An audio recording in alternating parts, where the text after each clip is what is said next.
Curious George at the baseball game.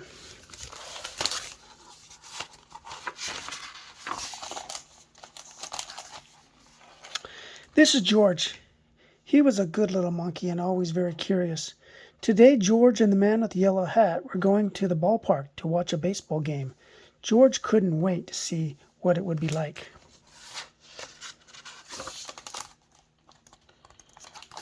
At the baseball stadium, the man with the yellow hat introduced George to his friend, the head coach of the Mudville Miners. He had arranged for George to watch the game from the dugout. What a treat! George got a Miners cap to wear. Then he sat on the bench with the players. He felt just like part of the team. The players cheered a Miners home run. George cheered too. The players groaned at a Miners strikeout. George groaned too. Then George noticed one of the Miners coaches making funny motions with his hands. He touched his cap, he pinched his nose, he dusted off his shoulder. Thought George. Maybe this was another way to cheer on the team. So George made some hand motions too. He tugged at his ear, he rubbed his tummy, he scratched his chin.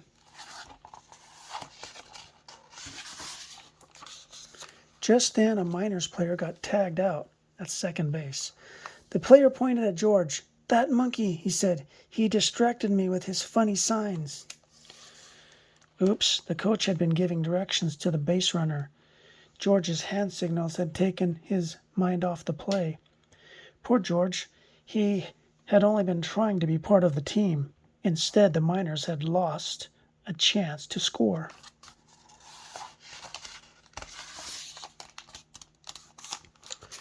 George watched the rest of the game from a stadium seat. Or at least he tried to watch the game. There was so much going on around him. There was food for sale. There were shouting fans. There was a woman holding a big camera.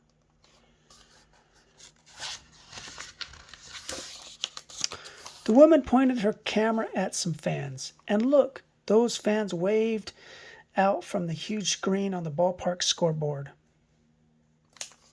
George had never been on TV before. He was very curious. What would it be like to see himself on the big screen? He soon learned the answer. It was exciting. George liked seeing himself on the screen.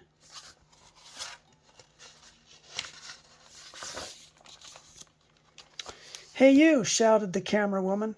"Cut that out." Uh-oh, George had gotten a little carried away. He ran off with the angry camera woman hot on his heels. In the busy stadium breezeway, George hid behind a popcorn cart. He waited for the camera woman to pass by. Just then, George heard a noise behind him.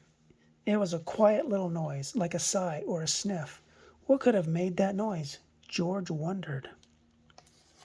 George turned. There behind the cart was a little boy crying. George wanted to help. He crept out of his hiding place and over to the boy. "Aha, there you are," shouted the camera woman, spotting George. Then the camera woman noticed the teary-eyed boy. She seemed to forget that she was mad at George. "I'm lost," the boy said. "I can't find my dad." If only there was a way to let the boy's dad know where he was. But there was a way. The camera woman aimed her lens at the little boy and there he was on the big screen for everyone to see, including his dad.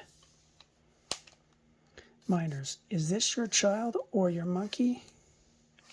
Within minutes, the boy and his father were together again, and the man with the yellow hat had come to find George. "I can't thank you enough," the boy's father said to the camera woman. The camera woman shrugged. "Don't thank me," she said. She patted George on the back. "It was this little fellow who found your son."